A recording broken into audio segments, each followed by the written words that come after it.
आणि नागपूरमध्ये ईव्हीएमच्या सुरक्षिततेसाठी त्रिस्तरीय सुरक्षा व्यवस्था तैनात करण्यात आली आहे। सुरक्षिततेसाठी राज्य राखीव पोलीस दल तैनात करण्यात आले। स्ट्रॉंग रूमच्या सर्व बाजूंनी सीसीटीव्हीची नजर ठेवण्यात आली आहे। स्ट्रॉंग रूमच्या बाहेर पेट्रोलिंग सुद्धा केलं जाणार आहे।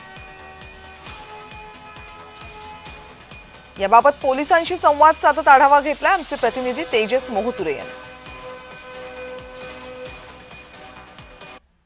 नगर परिषद आणि नगरपंचायत निवडणुकीत जे आहे ते मतदान पार पडलं आणि आज जे अपेक्षित होतं मतमोजणी ते मोजणी जे एका अर्थात नागपूर खंडपीठाने जी स्थगिती दिली आणि ते मतमोजणी आहे जे 21 डिसेंबरला होणार आहे। सध्याच्या घडीला मी बेसा या नगरपंचायतच्या ठिकाणी आपण बघू शकता की या हद्दीमध्ये जर बघितलं असेल तर स्ट्रॉंग रूम तयार करण्यात आले। स्ट्रॉंग रूम मध्ये जे संपूर्ण ईव्हीएम मशीन ठेवण्यात आले। एकंदरीत बघितलं असेल तर त्रिस्तरीय जे आहे ते पोलिसांच्या संपूर्ण इथं बंदोबस्त असणार आहे। त्यासोबत जे आहे ते फायर ब्रिगेड असेल, सीसीटीव्ही कॅमेऱ्याची नजर जे आहे 24 तास या संपूर्ण मशीन्सवर असणार आहे आणि एकंदरीत कर्तव्य दक्षावर संपूर्ण पोलीस जे आहे ते विभागातले अधिकारी या संपूर्ण संदर्भात असणार। काय सांगाल कशा प्रकारची व्यवस्था जी आहे ते स्ट्रॉंग रूम समोर असणार आहे? त्रिस्तरीय बंदोबस्त लागलेला आहे आणि पूर्ण परिसराला इथं जवळपास पेट्रोलिंग सुद्धा लागलेली आहे आणि कोणी असं बिना परवानगी सहज इकडे येणार नाही आमच्याकडे, अशी आम्ही व्यवस्था केलेली आहे।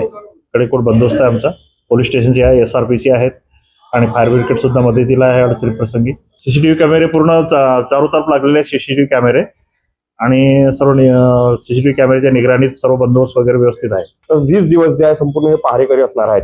तेजस मोहतुरे, जय महाराष्ट्र न्यूज, नागपूर।